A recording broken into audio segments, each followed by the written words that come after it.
අපිට හැමෝටම අයබෝවන් සුබ දවසක්. අද දවසේ අපේ ගණිත පන්තිය තුල සාකච්ඡා කරන්නේ පරිමාව වර්ගඵලය ලඝු ගණක වලට අදාළ ගැටලු ටිකයි. එතකොට ඒකදී අපි මෑතකදී අවසන් කරා සිලින්ඩරයේ පාඩම වලට මතක ඇති සිලින්ඩරයක වර්ගඵලය වෙන ආකාරය, පරිමාව වෙන ආකාරය අපි හොඳින් සාකච්ඡා කරා. ඒ අසුරු කරගත්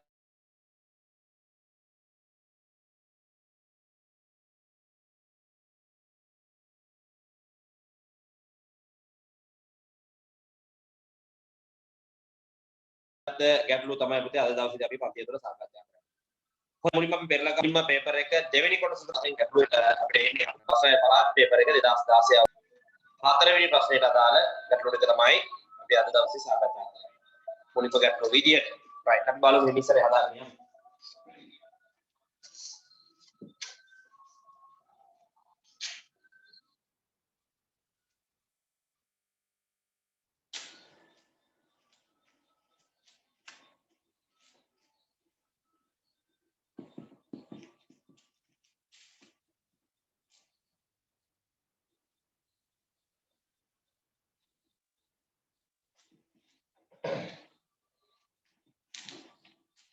හරි හතරවෙනි ගැටලුව.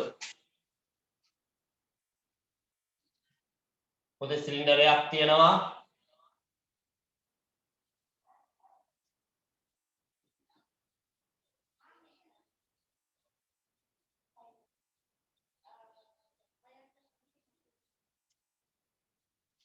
right නේද?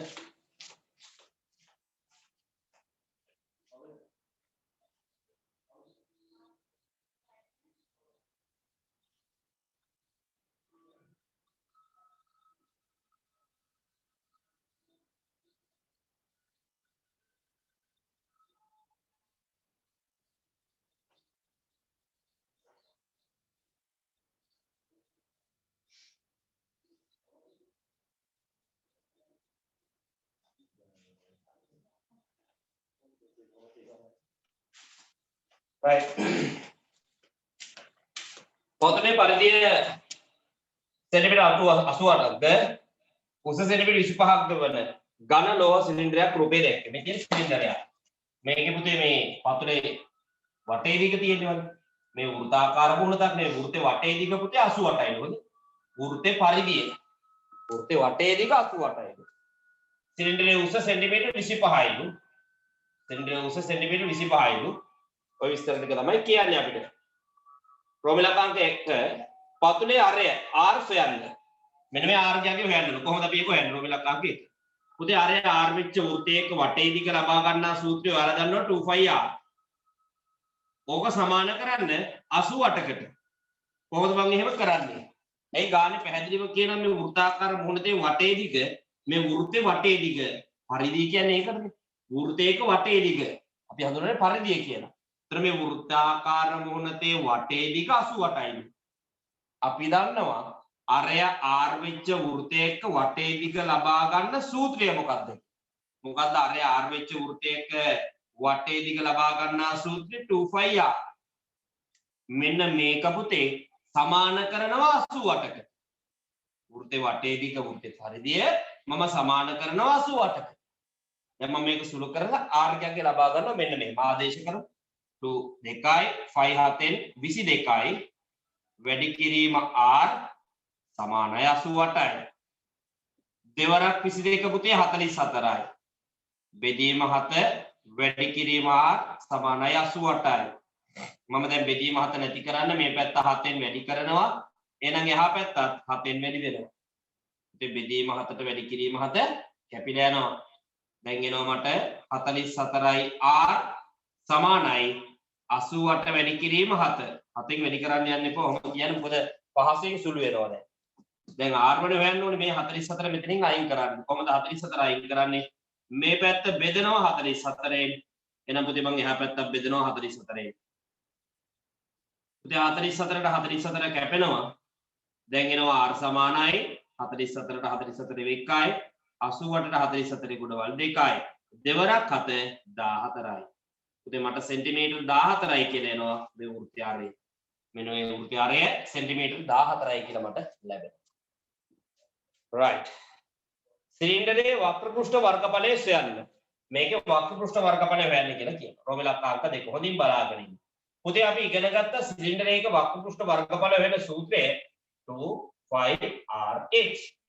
ඕනනම් කෙලින්ම 2πr මගින් මූර්තයේ පරිධිය පෙන්වුම් කරන හින්දා එතනට 88 දාලා හදන්නත් පුළුවන්.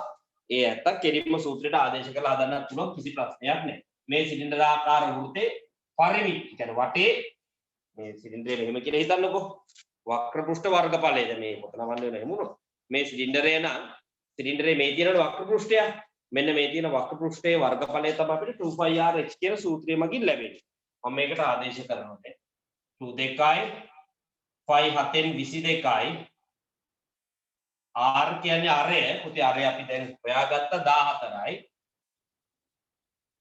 වැඩි කිරීම h කියන්නේ උස 25යි. ඔන්න මම ආදේශ කරා. සුළු කරනවා පුතේ මෙන්න මෙහෙම මේ බලන්න 7ට 7 ගොඩවල් 1යි 14ට 7 ගොඩවල් 2යි. දෙවරක් 22 44යි. ඒක වැඩි වෙනවා. දෙවරක් 25 50යි. පුතේ 44 50න් වැඩි කරොත් 5 4ක් 4 20න් බිඳුව දාන දෙකක් ඉතුරුයි. 5 4ක් 4 20යි 2යි 22යි. මේ බිඳුව අගට දානවා. ඔන්න තියෙන. වර්ග සෙන්ටිමීටර් 2200යි මේ තියෙන සිලින්ඩරයේ වක්‍ර පෘෂ්ඨ වර්ගඵලය. වර්ග සෙන්ටිමීටර් 2200. සිලින්ඩරයේ පරිමාව ගණනය කරන්න කියන රෝවිලක්කම් අංක 3 තියෙන. මේ සිලින්ඩරයේ පරිමාව. කොහොමද සිලින්ඩරයක පරිමාව හොයන්නේ? මතකද සූත්‍රය? ඕනෑම සිලින්ඩරයක පරිමාව හොයන්නේ කොහොමද? phi r වර්ගයේ h කියන සූත්‍රය. සිලින්ඩරයක පරිමාව සූත්‍රය මොකද? phi r වර්ගය h. අපි මේකට ආදේශ කරනවා phi කියන්නේ 7න් 22යි, r කියන්නේ අරේ 14යි. r වර්ගයක් තියෙන හින්දා ඒක දෙගුණ වෙනවා 14 වරක් 14 විදිහට. වැඩි කිරීම h කියන්නේ සිලින්ඩරයේ උස 25යි. right. දැන් සුළු කරන්න 7ට 7 ගොඩවල් 1යි 14ට 7 ගොඩවල් 2යි. 22 හා 14න් වැඩි කරාම 22 වරක් 14 308යි. වැඩි කිරීම දෙවරක් 25 50යි. මම වැඩි කරනවා. දැන් 308 50න් වැඩි කරමු. 5 වරක් 8 4න් බිඳුව දානවා 4ක්. 5 වරක් බිඳුව 4යි 4යි. 5 වරක් 3 15යි. මේ බිඳුව අගට දානවා. ඔන්න තියනවා පුතේ. සිලින්ඩරයේ පරිමාව ඝන සෙන්ටිමීටර් 15400යි. සිලින්ඩරයේ පරිමාව වෙනවා ඝන සෙන්ටිමීටර් 15400යි. ඔන්න ඔහමයි පුතේ මේ තියෙන සිලින්ඩරයට අදාළ ගැටලු ටික විසඳන්න. දැන් මේක ලියා ගන්න. ලියාගෙන ලඝු ගණක පොත අතට අරන් තියාගන්න. ඊළඟට මේකේ තියෙන ලඝු ගාන හදන්න ඕනේ. ලඝු ගණක ඉවර කරා මතක ඇති. අපි බලමු ඊළඟට ඒකේ ලඝු ගාන හදන්න. පටන් ගන්න.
Right, අපි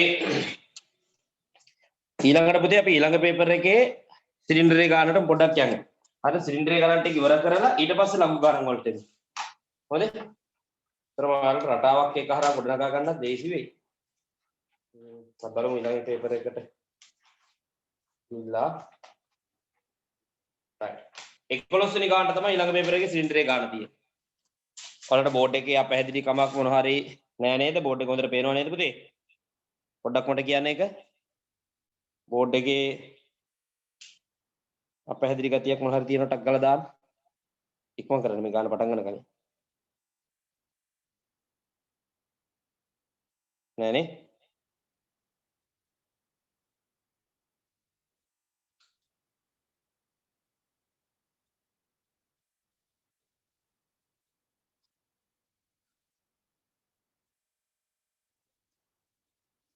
හරි හරි.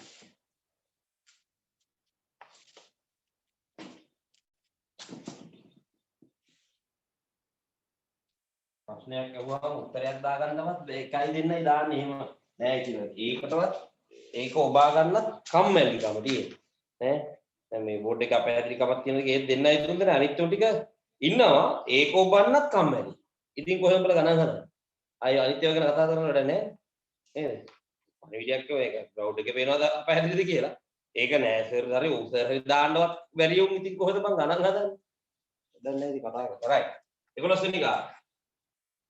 ප්‍රශ්න අංක 11. පතුලේ ආරය R උසයමින් 7 ගුණයක් ලෙස සිලින්ඩරාකාර වාජනයකට ජලය පිරීම සඳහා පැත්තක දිග R බැගින් වූ ඝනාකාර වාජනයක් භාවිතා කරනු ලැබේ.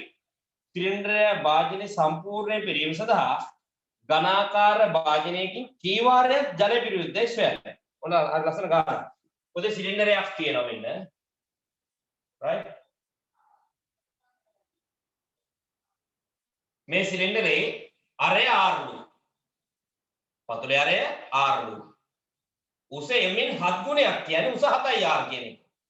අරය R උස එමින් 7 ගුණයක් කියන්නේ උස 7යි R කියන එක. පැහැදිලිද? මෙන්න මේක තනිකර වතුර වලින් පුරවන්න පැත්තකදී කාර්බන් පිටු ඝනාකාර වාජනයක් භාවිතා කරනවා. මෙන්න මේ වගේ බාස්කට් එකක් අපු භාවිතා කරනවා. ඝන එකයක්.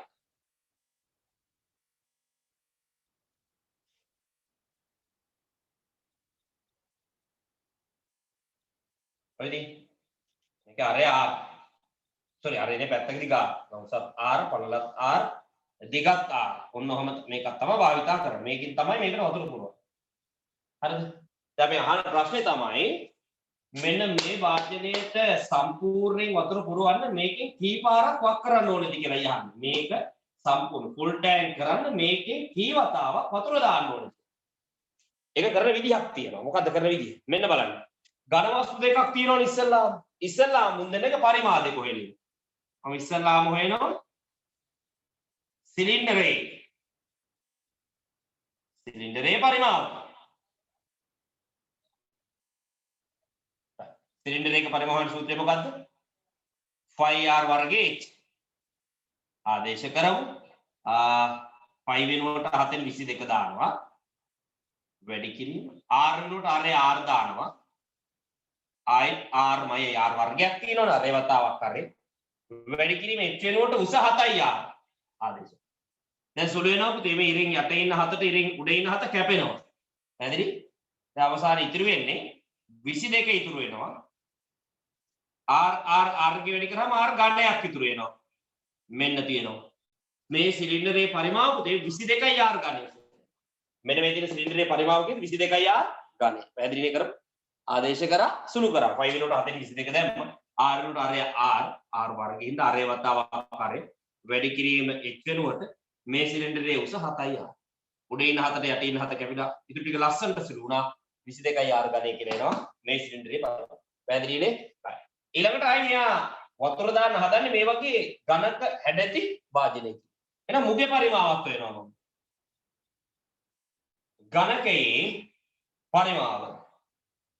ඝනකයේ පරිමාව කියන්නේ දිග වැඩි කිරීම, පළල වැඩි කිරීම උසයි. ඒතර මුගේ දිගත් R, පළලත් R, උසත් R. ඒතර R කී වැඩි කරනවා Rද? නෑ R ඝනය. ඔන්න තියෙනවා. මේ තියෙන්නේ මොකද ඝනකයේ පරිමාව තමයි මේ තියෙන්නේ සිලින්ඩරේ පරිමාව තමයි මේ. දැන් අපෙන් අහන්නේ මේ සිලින්ඩරේ සම්පූර්ණයෙන් පුරවන්නේ මේකගෙන් නම් මේකෙන් කී පාරක් මේකට දාන්න ඕනේ. හරිම සරලයි. මෙන්න මෙහෙමයි කරන්න ඕනේ. ඝනාකාර වාජනේ කී වාරයක් ජලය පිරවියද? එහෙනම් මම කෙලින්ම ලියනවා. ජලය පිරවිය යුතු වාර ගණන සමානයි. මොකද්ද කරන්න ඕනේ? ලොකු එකාගේ පරිමාව මේ තියෙන ලොකු වාජනේ. මෙන්න මුගේ පරිමාව 22යි R ඝනය බෙදනවා වාජනයේ පරිමාව. මුගෙන් දැන් පුරවන්න හදන්නේ මුගේ පරිමාව. R ඝනයෙන් බෙදනවා. හරිද? 22යි R කියන්නේ සිලින්ඩරයේ පරිමාව. R ඝනය කියන්නේ ඝනකයේ පරිමාව. මේකෙන්නේ මේකට වතුර දාන්නේ කී පාරක් දාන්න ඕනද කියලා. මේකක පරිමාව බෙදනවා මේකක පරිමාව. හරි ලස්සනට R ඝනයට R ඝනය කැපෙලා ගිහිල්ලා උත්තරේ එනවා 22 වතාවක්. එහෙනම් පුතේ මෙන්න මේ සිලින්ඩරේ සම්පූර්ණ වතුර පුරවන්න මේ ඝනකයෙන් කී පාරක් දාන්න ඕනද? 22 වතාවක් වතුර දාන්න. ඒක හොයන්නේ මෙන්න මේ විදිහට. ලොකු එකාගේ පරිමාව හොයනවා, පොඩි එකාගේ පරිමාව හොයනවා, ලොකු එකාගේ පරිමාව, පොඩි එකාගේ පරිමාවෙන් බෙදනවා. මතක තියාගන්න ගාන හදන විදිය ඊළඟ පාර ගානකදී යොදා ගන්න. සටහන් කරගන්න.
අද අපි ඊළඟ ගානට ඊළඟ පේපර් එකේ 9 වෙනි ගාන ඊළඟ පේපර් එකේ 9 වෙනි ගාන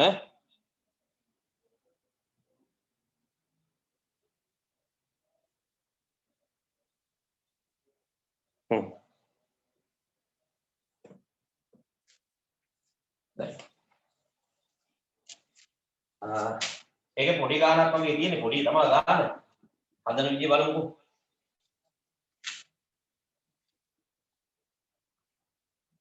පුතේ සිලින්ඩර් එකක් තියෙනවා පෙර ගානේ පරිදිම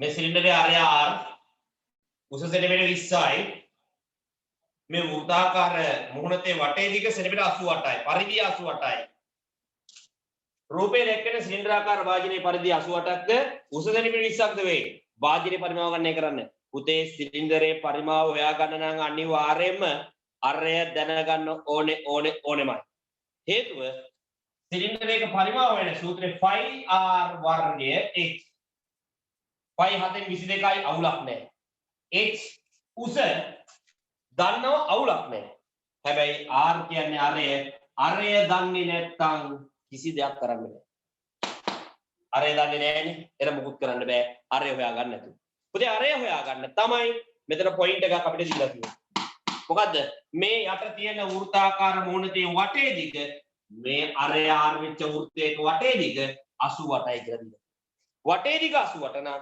අරය තමයි අපි හොයාගන්නේ කොහොමද අරය හොයාගන්නේ මෙන්න මෙහෙම වෘත්තයක පුතේ පරිධිය ලබා ගන්නා සූත්‍රය c සමානයි 2πr දැන්ටමත් පරිධිය දීලා තියෙනවා වෘත්තේ පරිධිය කීයද 88යි එහෙනම් c තියෙන දැන්ට 88යි කියලා මම ආදේශ කරනවා සමානයි 2 2යි 5 7 22යි r අරය දන්නේ නැහැ එහෙමම දාන්න අරය දන්නේ නැහැ දැන් අපි මේක සුළු කරනවා පුතේ ඔන්න බලන් ඉන්න 88 සමානයි 22 දෙකකින් වැඩි කරාම 44යි බෙදීම 7යි r පුතේ බෙදීම 7 නැති කරන්න දෙපැත්තම 7ෙන් වැඩි කරනවා 7ට 7 කැපෙනවා වැඩි කරන්න එහෙම එපා තියන් ඊට හල්ලා සුළු වෙනවා ලේසියෙන් 44යි r දැන් r මෑන 44 අයින් කරන්න මේ පැත්ත බෙදන්න 44න් එහෙනම් එහා පැත්තත් බෙදනවා 44න් 44ට 44 කැපෙනවා දැන් එනවා පුතේ r ගියගේ සමානයි 44ට 1යි 88ට 2යි 7 දෙකකින් වැඩි කරාම 14යි එහෙනම් මේ වෘත්තය ආරය පුතේ මට එනවා සෙන්ටිමීටර 14යි ආරය මට එනවා සෙන්ටිමීටර 14යි දැන් අවුලක් නැහැ නේ දැන් පරිමාව හොයන්න පුළුවන් සිලින්ඩරයේ පරිමාණ සූත්‍රයේ 5r වර්ගයේ h ආදේශ කරන්න 5 වෙනුවට 7 22 වැඩි කිරීම r වෙනුවට අරය මේ දැන් හොයාගත්ත 14යි r වර්ගයේ ඉඳ 14 වරක් 14 වෙනවා වැඩි කිරීමේ උස 20යි සුළු වෙනවා පුතේ 7ට 7 ගොඩවල් 1යි 14ට 7 ගොඩවල් 2යි 22 14න් වැඩි කරාම 308යි වැඩි කිරීම මේ දෙක 20න් වැඩි කරාම 40යි පුතේ 308 40න් වැඩි කරමු 4 වරක් 8 32න් 2 19 3ක් ඉතුරුයි 4 වරක් 0.03යි 3යි 4 වරක් 12යි මේ බිඳුවකට ඔන්න තියෙනවා පුතේ සිලින්ඩරේ පරිමාව මට එනවා ඝන සෙන්ටිමීටර් 12320යි පරිමාව කීයද ඝන සෙන්ටිමීටර්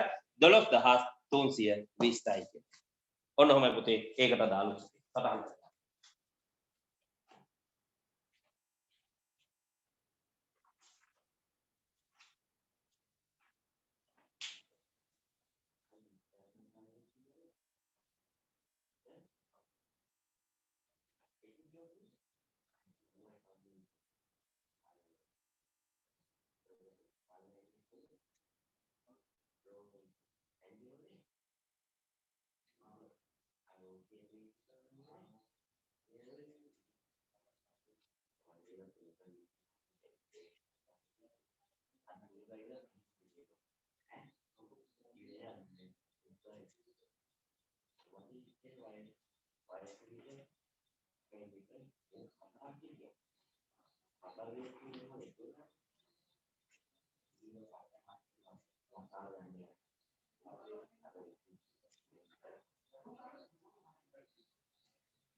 right ඊළඟ පේපර් එකේ 11 වෙනි ගානටයි මම යන්නේ. ඊළඟ පේපර් එකේ 11 වෙනි ගාන පුතේ. ප්‍රශ්නයක් තියෙනවා ප්‍රශ්නේ පරිමාව ඔය විදියට ටුට්ටක් කියලා දෙන්න වෙනවා ඔයාලට මේ මොකද ටුට්ටක් මේක ප්‍රශ්නේ පරිමාව හොයන්න දන්නවා නේද? අරස්කඩ වර්ග වල අධික මේක විදියට දෙන්න ඕනේ. ගාතර ලේසි.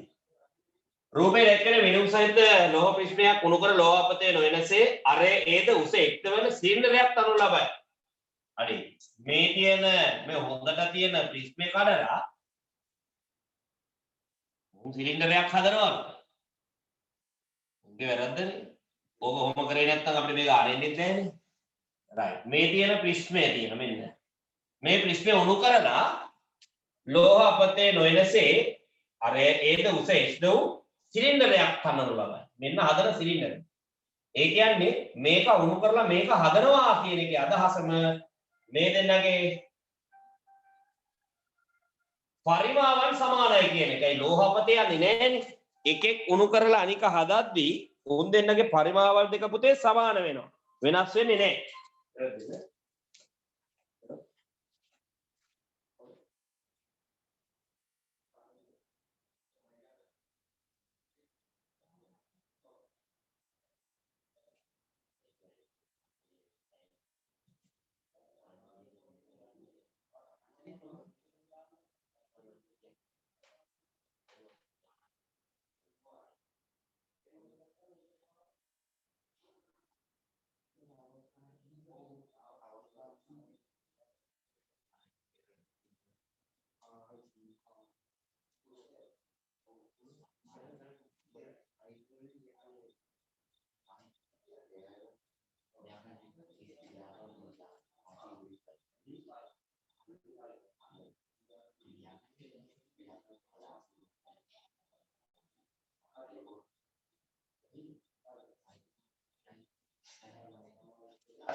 හොඳයි. මෙන්න මේ තියෙන ප්‍රිස්මය උණු කරලා මේ තියෙන සිලින්ඩරය හදනවලු. ඒතකොට මේකගේ පරිමාවයි මේකගේ පරිමාවයි සමානයි. ඔය උත්තරය අරගෙන පෙන්නන්න ඉතා පහසුවෙන් අපිට පුළුවන් මෙන්න මේ විදිහට කරොත්. ඝන වස්තු දෙකක් පැහැදිලිව පේන්න තියෙනවා. එකක් ප්‍රිස්මයක් එකක් සිලින්ඩරයක්. පුතේ ප්‍රිස්මේ පරිමාව හොයමු. සිලින්ඩරේ පරිමාව හොයමු. ඔය දෙක සමාන කරමු. ඔය උත්තරේ නිකම්ම ලැබෙනවා. ඔන්න බලන්න කරන විදිය. ප්‍රිස්මයේ පරිමාව පුතේ ප්‍රිස්මයක පරිමාව හොයන්නේ කොහොමද? හරස්කඩ වර්ගඵලය වැඩි කිරීම දිග. එතකොට මේ ප්‍රිස්මේ හරස්කඩ ත්‍රිකෝණයක් වෙනවනේ. ප්‍රිස්මේ හරස්කඩ ත්‍රිකෝණයක් ත්‍රිකෝණ වර්ගඵලය ගන්න. ආධාරකය වැඩි කිරීම ලම්බ උස බෙදීම දෙකෙන්. ඔන්න තියෙනවා ප්‍රිස්මේ වර්ගඵලය වැඩි කරනවා දිගින්. පරිමාව ගන්න. හරස්කඩ වර්ගඵලය දිගින් වැඩි කරනවා. right. ආදේශ කරමු. මෙන්න ආධාරකය A වැඩි කිරීම. මෙන්න ලම්බ උස 2යි බෙදීම 2. වැඩි කිරීම ප්‍රිස්මේ දිග B. දැන් සුළු වෙනවා පුතේ මේ බෙදීම දෙකට උඩ ඉන්න දෙක කැපෙනවා. පුතේ A ගෙන් වැඩි කරාම මේ වර්ගය B බවට පත් වෙනවා. මේ තියෙන ප්‍රිස්මේ පරිමාව ඒක තේරුම් ගන්න පහසුයි අමාරු දෙයක් නෙමෙයි. ප්‍රිස්මේ පරිමාව හෙව්ව හරස්කඩ වර්ගඵලය දිගින් වැඩි කරා. හරස්කඩ ත්‍රිකෝණයක් මේ තියෙන්නේ ත්‍රිකෝණ වර්ගඵලය. එයා වැඩි කරන යාගේ දිග B. ඒතර A වැඩි කිරීමේ A වර්ගය බෙදීම 2. දෙකට දෙක කැපුණා. A ගෙන් වැඩි කරාම මේ වර්ගය B බවට පත් වෙනවා. ප්‍රිස්මේ වර්ගඵලය. ඊළඟට සෝරි පරිමාව. ඊළඟ මම මේ සිලින්ඩරේ පරිමාව වෙනවා. සිලින්ඩරයේ පරිමාව. පොතේ සිලින්ඩරයක පරිමාවන සූත්‍රය πr වර්ගයේ ආදේශ කළොත් අවසාන උත්තරේ බලන්න 5 එකක් තියෙනවාද කියලා පෙන්වන්න තියෙන උත්තරේ. ඉන්නවනේ. එහෙනම් 5 වෙනකොට ආදේශ කරන්න එපා. එහෙමම තියාගන්න. වැඩි කිරීම r වෙනකොට r a r වර්ගයේ හින්දා a වරක් a වැඩි කිරීම x වෙනකොට x වර්ගය. එතන මට එනවා 5a වර්ගය x කියලා. මෙන්න තියෙනවා සිලින්ඩරේ පරිමාව. පුතේ මේක උණු කරලා මේක හදන හින්දා මේ දෙන්නගේ පරිමාවල් දෙක සමානයි. එන පුතේ පරිමාව දෙක සමාන කරා. මෙයාගේ පරිමාව මේ තියෙන්නේ a වර්ගය b මම සමාන කරනවා මෙයාගේ පරිමාව 5a වර්ගය x. right. මොකද වෙන්න ඕනේ? මේ පැත්තේ ඉන්න ඒකෙකුට ඒ වර්ගයට එහා පැත්තේ ඉන්න ඒ වර්ගය කොටයි. දැන් එනවා b සමානයි 5 වැඩි කිරීම x කියලා. පුතේ උත්තරේ උත්ත කරන්න ඕනේ කාවද? තනි කරන්න ඕනේ කාවද? x. එහෙනම් x තනි කරන්න මේ 5 මෙතනින් අයින් කරන්න. මේ පැත්ත බෙදනවා 5 ගෙන්. එන එහා පැත්ත බෙදනවා 5 ගෙන්. 5 to 5 කැපෙනවා. ඔන්න මට උත්තරේ එනවා පුතේ x සමානයි b බෙදීම 5. x සමානයි b බෙදීම 5. ඔන්න දින උත්තරේ. කතන්දරේ පැහැදිලි. පැහැදිලිද මම මොකද්ද කරේ කියලා? සරල දෙයක් කරේ. ප්‍රශ්නයක් තිබ්බා පරිමාව හෙව්වා. සිලින්ඩරයක් තිබ්බා පරිමාව හෙව්වා. පරිමා දෙක සමාන කරා. එහා පැත්තේ හිටියේ A වර්ගෙට මෙහා පැත්තේ හිටියේ A වර්ගේ කැපිලා ගියා. ඒතර මේ පැත්තෙන් B විතරක් ඉතුරුනා එහා පැත්තෙන් 5 වැඩි කිරීම H ඉතුරු. ඒතර දැන් මෙතන මේ 5 අයින් කරන්න මම මේ පැත්ත බෙදුවා 5 ගේ. එහෙනම් මම එහා පැත්තක් බෙදනවා 5 ගේ. පොතේ 5 ට 5 කැපිලා ගියා H සමානයි. B බෙදීම 5. ඔන්න. ඕන්න කතාව. පැහැදිලි නේද? right. හදාගන්න එක ගන්න.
right. හොඳයි. right.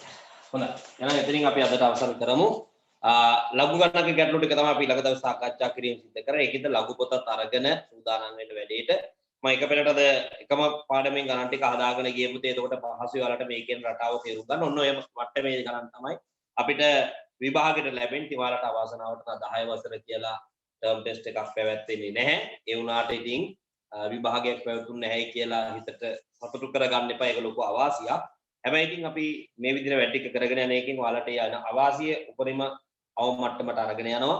මොකද අපි ඒකේ එන ගැටලු මේ හරහා සාකච්ඡා කිරීම සිද්ධ කරලා ඔයාලා දැන් අවබෝධයකින් ඉන්නේ මොනවද විභාගයට එන ගැටලු ටික සහ මොන මට්ටමේ විභාග ගැටලුද අපිට ලැබෙන්නේ කියලා. අපි ඊළඟ දවසේ සාකච්ඡා කිරීම සිද්ධ කරනවා. ලඝු ගණක ආශ්‍රය කරගත්ත ගැටලු ටික පුතේ මතක් කිරීමක් කරමට හෙට දවසේදී 10 වසර හවස ගණන් පන්තිය පවත්වන්න හැකියාවක් වෙන්නේ නැහැ. හෙට ගණන් පන්තිය පැවැත්වීමක් සිද්ධ වෙන්නේ නැහැ. ඒ සඳහා හැකි ඉක්මනින් අමතර වේලාවක් ඔයාලගේ WhatsApp group එකට දාලා මම පන්තිය පවත්වනවා. ඒකත් එක්ක WhatsApp group එකේ දාන මේ ටිකේ දාන පරිණතත් එක්ක පොඩ්ඩක් ඇලර්ට් එකේ ඉන්න. මොකද නොවැම්බර් 1 වෙනිදා පන්ති ආරම්භ කරන්න සුපුරුදු පන්ති කාමරයේ දින වකවානු වෙන් කරගෙන ඔයාලට එන්න කියනවා ත්‍රේ දවස්වල ඇවිල්ලා නම් දෙන්න නේ ඉතින් ඒකත් එක්ක ඉන්න මේ ටිකේ දාන පරිවිඩත් එක්ක පොඩ්ඩක් වෙනදට වඩා අවධානයෙන් ඉන්න. රයිට් එහෙනම් අදට ඇති පුතේ ඉවත් ටික හරියට කරගමු. හැකියාව තියෙනවා නම් ලඝු ගැටලු ටික ඔයාලා තනියෙන් හදන්න මම පන්තියේ සාකච්ඡා කරන තුරු. එහෙනම් අදට ඇති ඊළඟ දවසේ ගණන් පන්තියත් එක්ක මුලගෙන. හැමෝටම ආයිබෝවන් බුදු සරණයි පරිස්සමෙන්